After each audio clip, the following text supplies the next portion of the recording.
The Brotherhood of the Naguals, Part 3. The Art of Changing the Past.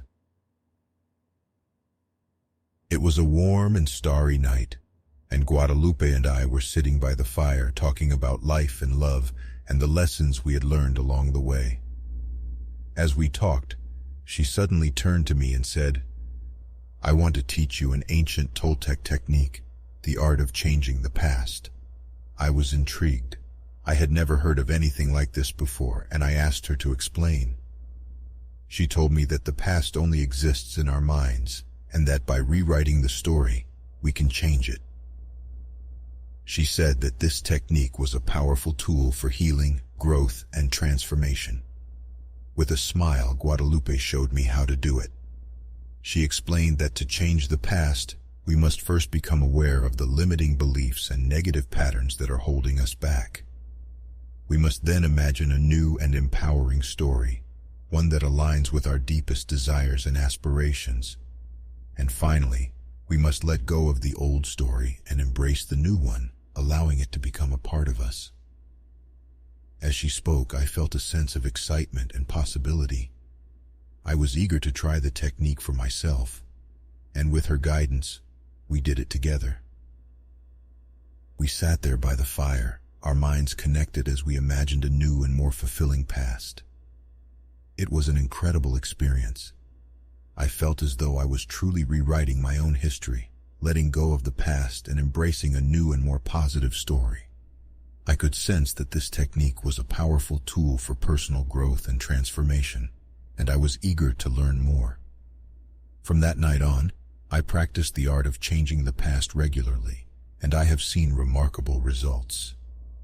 I have become more confident, more centered, and more at peace with myself and the world. I am forever grateful to Guadalupe for sharing this technique with me, and I believe that it is a gift that has the power to change lives. After practicing the art of dreaming on my own for some time, I was ready for a new level of exploration.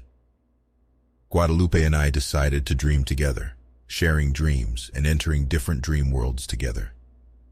We became dream explorers, traveling to parallel realities where we encountered amazing things. One night, as we lay down to dream, we closed our eyes and entered the dream world together. We found ourselves in a lush tropical forest, surrounded by exotic plants and animals. We roamed freely, taking in the beauty of our surroundings and discovering new sights and sounds at every turn. As we continued our journey, we encountered a group of dream inhabitants who were in need of help. They told us of a powerful dream entity that was causing chaos and destruction in the dream world. Guadalupe and I agreed to help, and together we set out to defeat the entity and restore peace to the dream world. Our journey took us through treacherous landscapes, where we encountered obstacles and challenges at every turn. But with Guadalupe's guidance and my determination, we emerged victorious, and the dream world was once again at peace. As we awoke from our dream, we felt a sense of exhilaration and fulfillment. Sharing our dream journey with Guadalupe had taken us to places we never thought possible, and allowed us to experience the beauty and wonder of the dream world in a whole new way. From that day on, we continued to dream together, exploring new realities and experiencing adventures beyond our wildest imaginations. I was thrilled at the opportunity to share dreams with such a wise and experienced dreamer. On another occasion, we settled down in a peaceful clearing in the jungle, closed our eyes, and began to breathe deeply and relax our bodies.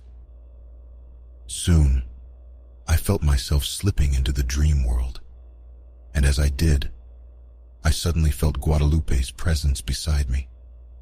Together we traveled through parallel realities, encountering amazing sights and creatures that I had never encountered before. We flew on the back of giant dragons, swam with mermaids in crystal-clear oceans, and danced with fairies in enchanted forests. I was amazed at how vivid and real everything seemed in the dream world, and I felt like I was truly experiencing these things alongside Guadalupe. As our dream journey continued, I began to realize that there was no limit to where our minds could take us in the dreaming world. With Guadalupe by my side, I felt confident and brave, ready to explore the unknown and experience all the wonders the dream world had to offer. One night, we even found ourselves in a dream where time flowed backward, and we got to witness the creation of the world and the evolution of all living things. It was a truly mind-blowing experience. From that day on, Guadalupe and I became dream explorers, traveling to parallel realities and sharing our experiences with each other. We learned that the dream world was a vast and incredible place, full of endless possibilities and endless adventure. And I will always be grateful to Guadalupe for showing me the way. The Night of Unity. Field Notes. I, along with my friend Guadalupe, had the opportunity to experience something truly extraordinary one night while practicing together. We were both studying the teachings of connecting with the universe at a deeper level. Little did we know this night would bring a whole new level of understanding and appreciation for these teachings. As we practiced, we found ourselves merging not only our physical bodies, but also our energetic or astral bodies. The feeling of unity and oneness that arose from this was indescribable. It was as if we were no longer two separate individuals, but instead a single entity connected on a deep spiritual level. This sense of unity did not stop at just the two of us, but instead expanded to include our surroundings, the earth, and eventually, the entire universe. It was as if we were able to tap into the interconnectedness of all things, experiencing a profound sense of completeness, freedom, and transcendence. The experience lasted throughout the night, and in the morning, Guadalupe explained that this was an example of what can occur when a Nagual man and woman merge. The idea is that when two people with a strong spiritual connection come together, they can reach a level of unity and oneness that is not attainable through individual practices.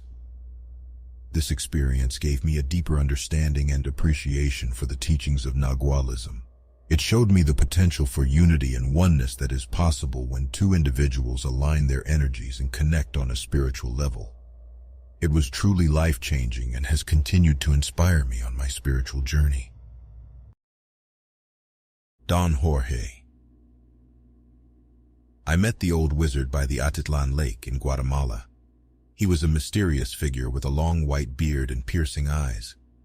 I had heard rumors about him being a Nagual, a master of energy manipulation, healing, and telepathy, but I never thought I'd get the chance to meet him. One day, while I was walking by the lake, he approached me. He said, "Young man, I have been watching you. I see that you are seeking knowledge and truth." I was surprised and humbled. I had never met anyone who could see so much just by looking at me. He took me to his cottage by the lake, and there he began to teach me the ways of the Naguals. He showed me how to manipulate energy, how to heal people and animals, and how to communicate telepathically. He said that these were just the basic skills, and that there was much more to learn. One night, he took me on a journey into the dream world. He showed me how to dream with intention, how to explore the infinite possibilities of the dream realm, and how to use dreams to change the reality of our waking life. He said that the dream world was the realm of the Naguals, and that it was where they went to expand their consciousness, to heal, and to access their deepest wisdom. The old wizard also taught me about the philosophy of the Naguals. He said that the goal of the Naguals was to achieve totality, to become one with all that is, to experience the unity of all things, and to transcend the boundaries of our limited perception. He said that the way to achieve totality was through love, compassion, and service to others. I stayed with the old wizard for several weeks, learning from him and exploring the dream world. When it was time for me to leave, he gave me a gift. He said, "This is a symbol of our journey together. Keep it with you always, and remember the teachings of the Naguals." I returned home, changed by my experience with the old wizard. I was filled with a sense of purpose and a deep understanding of the ways of the Naguals. I knew that my journey had only just begun and that I would continue to explore the mysteries of the dream world and to grow in love, compassion, and service to others. La China. I met La China in the south of England on a beautiful and peaceful farm. She was a woman of ample size and had a presence that commanded respect. It was an honor to have the opportunity to learn from her. La China was a master in the art of stalking, and she took me under her wing to teach me this powerful technique. She explained that stalking is about learning to observe and manipulate energy, to control our own energy, and to become aware of the energy of others and the environment. We practiced stalking in various ways. We would walk in the countryside and focus on the energy of the earth, trees, and animals. We would also practice in more urban environments, observing and manipulating the energy of people and buildings. One day, La China took me to a local market where there was a large gathering of people. She asked me to observe the energy of the crowd and pick out one person to focus on. I did as she asked and found myself drawn to an old man who was sitting on a bench, surrounded by a calm and peaceful energy. La China then asked me to approach the old man and stand in front of him, observing his energy. As I did this, I felt a sudden surge of energy, and the old man's eyes opened wide. He looked at me and spoke words that I couldn't understand, but the energy behind them was intense and powerful. This experience was a turning point for me in my understanding of stalking. I realized the importance of being aware of the energy around us and how we can use this knowledge to bring about change. La China's teachings in stalking have stayed with me and continue to influence my life to this day. I am grateful for her guidance and for the lessons she taught me in the art of stalking and Nagualism. My dear Uchu, let me teach you the art of stalking. It's a crucial practice in the path of a Nagual. To master it, you must let go of your personal history and live in the moment in full awareness. Here are the key steps to follow. Observe yourself in action. Be aware of your thoughts, emotions, and physical sensations, and observe how they influence your behavior. Find your main flaw. Identify the recurring pattern that holds you back in life and examine its roots. Stop the internal dialogue. Quiet your internal chatter, letting go of thoughts and judgments. Live in the present moment. Be fully present and attentive to your surroundings. Connect with the spirit of the world. Develop a deep connection with the energy that surrounds you and feel its pulse. Stalk yourself. Apply these techniques to your daily life, observing yourself from a detached perspective and correcting any flawed behavior. Stalk others. Practice these techniques on others, observing them objectively and learning from their behavior. Remember, stalking is a lifelong practice, requiring discipline and perseverance. But the rewards are immense. With mastery, you will achieve a state of heightened awareness and freedom. Good luck, my friend. Clara. Another perspective.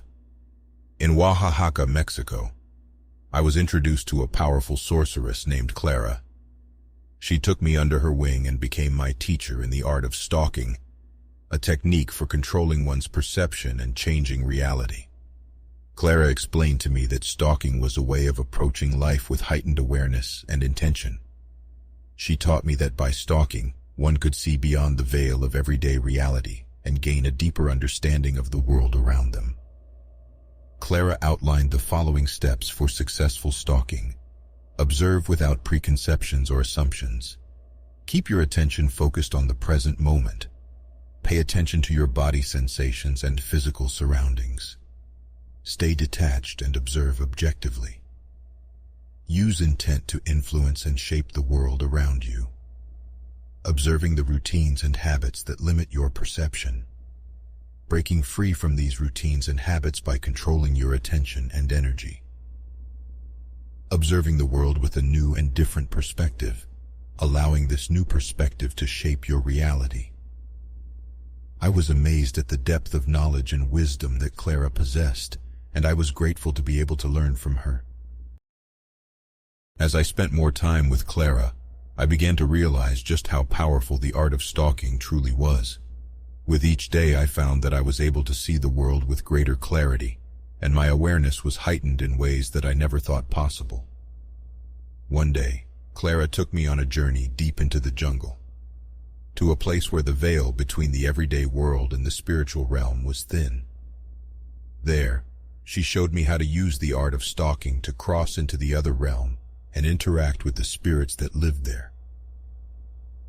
I was amazed at what I saw. I saw creatures and beings that I had never imagined before, and I felt a sense of connection to the spiritual realm that was unlike anything I had ever experienced. I realized that the art of stalking was not just a way of observing the world around us, but also a way of interacting with it in a deep and meaningful way. As my training continued, Clara also taught me about the importance of maintaining balance in my life. She showed me how to use the art of stalking to stay centered and grounded, even in the face of difficult situations and challenges. She emphasized that the most important thing was to stay focused on the present moment and to remain aware of my thoughts, emotions, and physical sensations. The months I spent with Clara were truly life-changing, and I will always be grateful for the wisdom and guidance that she provided me. With the skills I learned from her, I was able to see the world with new eyes and to experience life in a completely different way. I knew that I would never forget the lessons I learned from her, and that the art of stalking would be a part of my life forever. One day, Clara took me to the bustling market in the city. The market was filled with vendors selling vegetables, fruits, and other goods, and the air was thick with the sounds of bargaining and haggling. Clara instructed me to choose a random person from the crowd and to follow them for a few hours, practicing the art of stalking. At first, I was nervous. I had never followed anyone before, and the thought of it made me feel uncomfortable. But Clara reassured me that I would be able to do it, and that the experience would be valuable for my training. I closed my eyes and took a deep breath, focusing my mind on the task at hand. When I opened my eyes, I saw a man walking through the market, and I felt drawn to him. I didn't know why, but I felt like he was the person I was meant to follow. I started to follow the man, keeping a safe distance behind him. At first I felt awkward and out of place, but as I continued to observe him, I began to feel a strange connection to him. I started to sense his energy, and I could feel his emotions and thoughts as if they were my own. As I continued to follow the man, I found myself becoming more and more attuned to his movements and actions. I started to predict what he would do next, even before he did it himself. It was as if I was reading his mind, and I was amazed at the level of connection I felt with him. The man led me through the market and then out into the streets. We walked for hours, and I never lost my connection to him. It was as if we were one person, moving through the city together. Finally, the man stopped in front of a small shop, and I knew that our journey was over. I felt a sense of sadness as I watched him disappear into the shop, but I also felt grateful for the experience. When I returned to Clara, I told her about my experience, and she smiled knowingly. She told me that I had experienced a deep level of connection with the man, and that this was a testament to my skills as a stalker. She said that with time and practice I would be able to experience this level of connection with anyone, and that I would be able to use my skills to change my life in powerful and meaningful ways. I felt a sense of pride and accomplishment, knowing that I had taken another step on my journey as a student of the art of stalking, and I was eager to continue my training to see where this amazing path would take me next. Clara and the Dragon. The next exercise in my training with Clara was something she called dragon invisibility.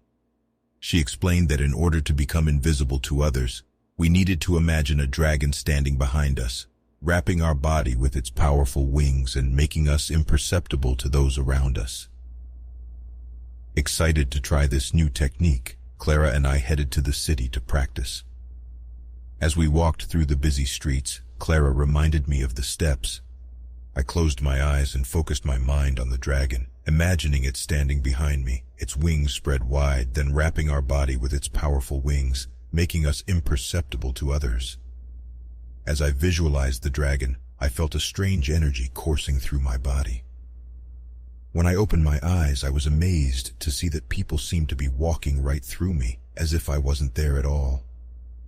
I felt completely invisible, and I was thrilled by the experience. Clara and I continued our walk through the city, testing out my new skills.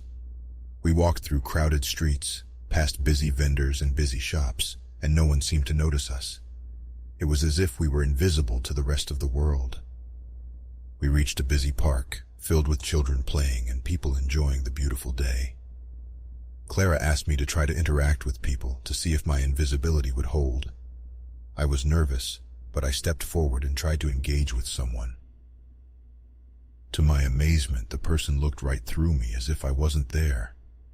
I continued to experiment, trying to make eye contact and engage with others, but no one seemed to notice me.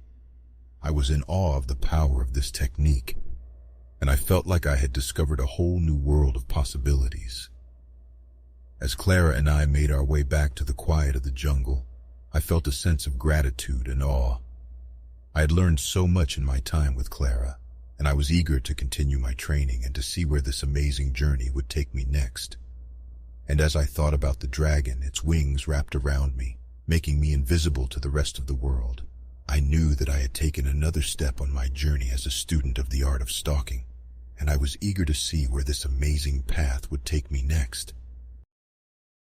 Breaking routines. Breaking routines is a process of questioning and breaking away from the habitual ways of thinking, acting, and perceiving the tonal. This can lead to a greater awareness of one's own patterns of behavior, as well as an increased understanding of the world around them. For example, one way to break a routine is to change one's daily routine. This can be as simple as taking a different route to work, trying a new type of food, or engaging in a new hobby.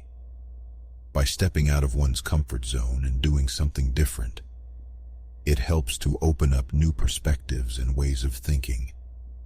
Another way to break a routine is to challenge one's beliefs and assumptions. This can involve examining the evidence for and against a particular belief and considering alternative explanations. By doing this, one can gain a greater understanding of the underlying dynamics that shape their beliefs and attitudes, and can choose to adopt new beliefs that are more aligned with their values and goals. Breaking routines can also involve exploring new modes of perception. For example, this can involve practicing mindfulness, meditation, or other forms of introspection. By focusing on the present moment and observing one's thoughts and feelings, it is possible to gain a deeper understanding of oneself, the tonal, and the Nagual. Ultimately, breaking routines is about freeing oneself from limiting patterns of behavior and perception, and embracing a more open and flexible way of living. By doing this, it is possible to experience a greater sense of freedom, clarity, and purpose, and to lead a more fulfilling and meaningful life. Antonio was a man who lived a very routine life. He worked a 9-to-5 job, went home to his small apartment, and spent his evenings watching TV and surfing the internet. Despite feeling unfulfilled and uninspired, Antonio was stuck in his ways and didn't know how to change. One day, Antonio stumbled upon the concept of breaking routines and was immediately intrigued. He began to reflect on his life and realized that he had been living the same way for years, never really taking the time to step out of his comfort zone and try new things. Determined to break free from his routines, Antonio decided to make some changes. He started by waking up earlier and going for a morning walk, instead of immediately checking his phone and starting his day on autopilot. He also began trying new foods and going to new places, which helped him break away from his usual routine. As Antonio continued to challenge himself, he found that his newfound sense of adventure and excitement was spreading to other areas of his life. He started taking risks at work, speaking up and proposing new ideas, and even started to work on a side project that he was passionate about. One of the biggest changes that Antonio made was to challenge his beliefs and assumptions. He started to question the things he had always taken for granted and began to see the world in a new way. He became more open-minded and compassionate, and found that he was able to connect with people in a deeper and more meaningful way. Over time, Antonio continued to break away from his routines and found that his life was becoming more and more fulfilling.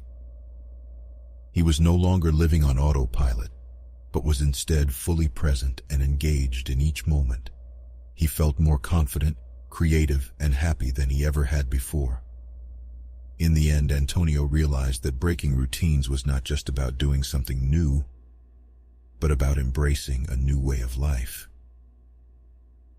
By challenging himself and breaking free from his limiting patterns of behavior, he was able to live a more fulfilling life. 2 realities.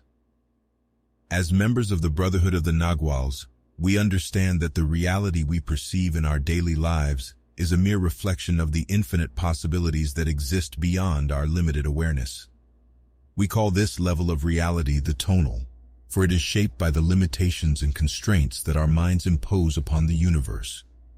However, beyond the tonal lies a deeper, more fluid reality known as the Nagual. This level of reality is not bound by the constraints of the ordinary world, and is instead shaped by the interconnections between all things. It is this level of reality that holds the key to unlocking our full potential as human beings. As Naguals, it is our aim to awaken from the dream of the tonal and to experience the infinite possibilities of the Nagual. This is achieved through a journey of self-discovery and mastery, where we learn to quiet the mind and tap into the interconnections that exist between all things. By doing so, we are able to see beyond the illusions of the tonal and to access the hidden aspects of reality.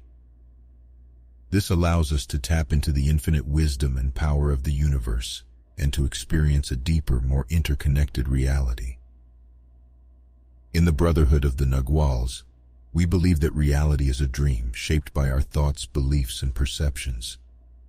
Through the practices of Nagualism, we seek to awaken from this dream and experience the infinite possibilities of the Nagual. Don Ramon, Field Note.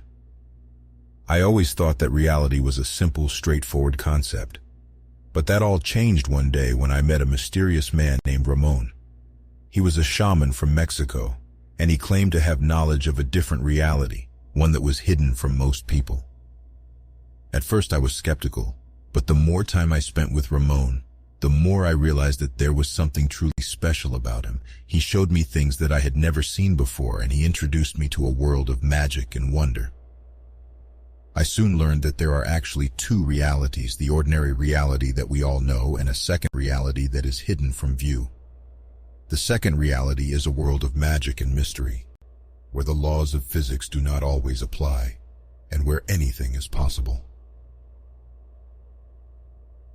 Ramon taught me how to see beyond the ordinary reality and how to access the second reality.